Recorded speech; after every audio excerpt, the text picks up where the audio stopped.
Hello there. Good day. I hope that you are safe and well. Today is a very exciting day because we're kicking off a 4-part series of transformational change. This is obviously a monumental moment where the entire world is amid transformation. On a global level, including in the United States, we are headed in a positive direction from this pandemic. However, there are some organizations that are not on an uptick. And similarly, the uptick of transformation from an individual to individual level is going to differ based upon the person. Our 4-part series of transformational change will include part 1, individual transition and change. What does that look like on an individual level to transition?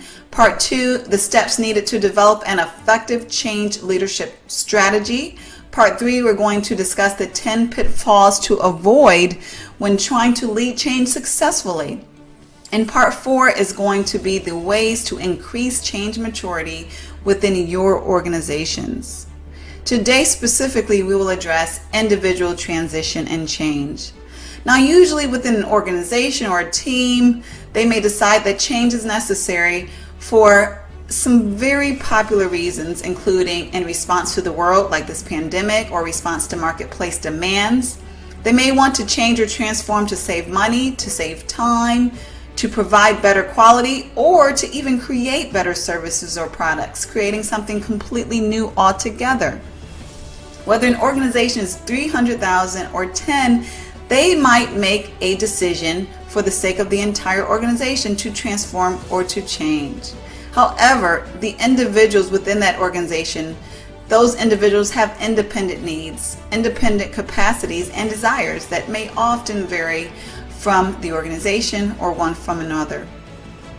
Your organization may be working to adapt right now due to COVID to telecommuting or what have you. They may be working on changing processes to make them more compliant, or need to cut costs or save money in order to survive.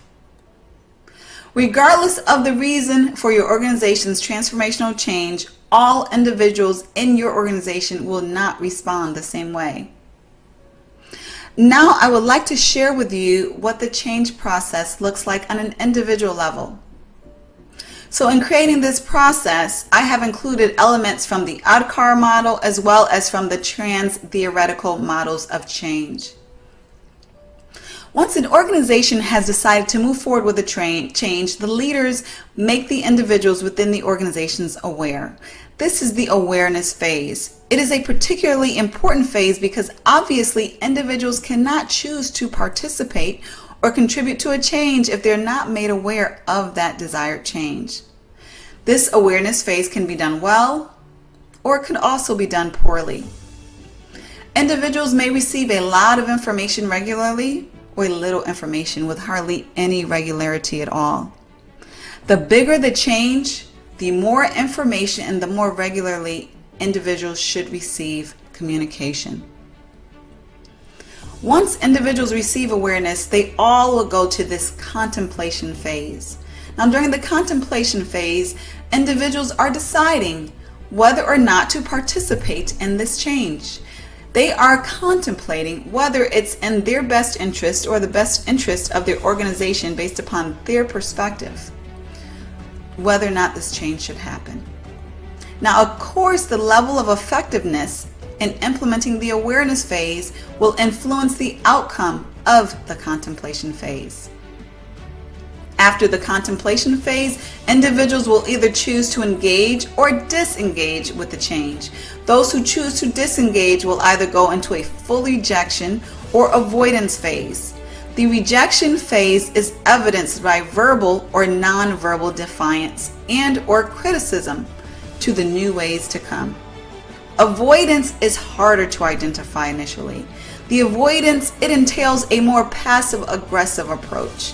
The individual is not assertively rejecting the new way and related actions. However, they're avoiding it as long as they can. This can manifest by not making the transformation a priority. They may continue to do things to work as usual, status quo. The rejection and or avoidance phase ultimately leads to the ultimatum phase.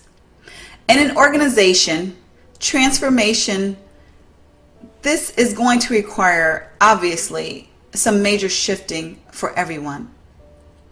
Individuals will need to eventually adapt to survive and thrive within the organization, or otherwise. In the ultimatum phase, the individual may have rejected and or avoided the new way as long as they could, and now they need to make a decision. In order to be successful and or stay in the organization, they have to adapt. At this point, they either choose to stay disengaged or decide to engage with the organizational change. If they continue to disengage, it often leads to disillusion. That is the separation of the individual and the organization. The relationship that the individual has with the organization or that specific role may dissolve. And if this happens, obviously the individual reaches the final phase, which is failure to adapt. Now, individuals who ultimately choose to engage, they will go through this process of saying goodbye or letting go of the old or current way that things are done. The level of emotion required in doing this will depend on a lot of factors, including how long it has been that they've done that work that way, how much they have enjoyed it, and how much people interaction is shaken up.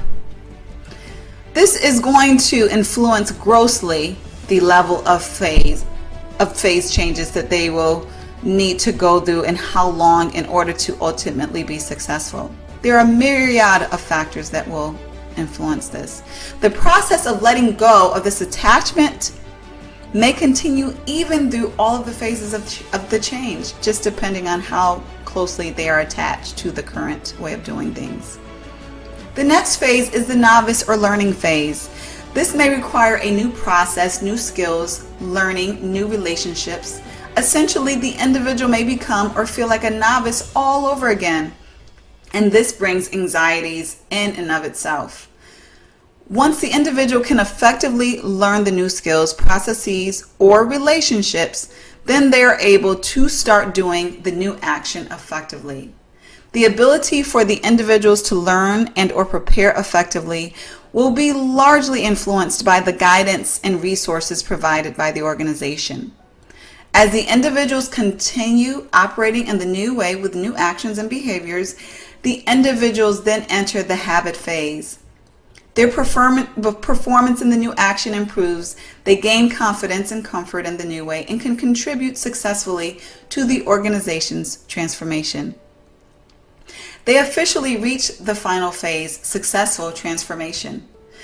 Those are the phases of individual transition and change within the organization transformational process.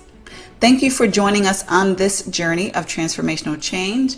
I hope that you will stay tuned for parts 2 through 4 in the following weeks.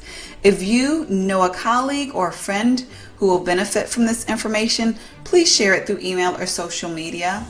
If you would like to learn more about how to bring a change certification program or a change class to your organization, don't hesitate to reach out by clicking the information here. And to learn about availability of coaching spots with Dr. Lepora for leadership, transformation, or change and talent management services, please reach out for your complimentary exploratory session. Have a wonderful day.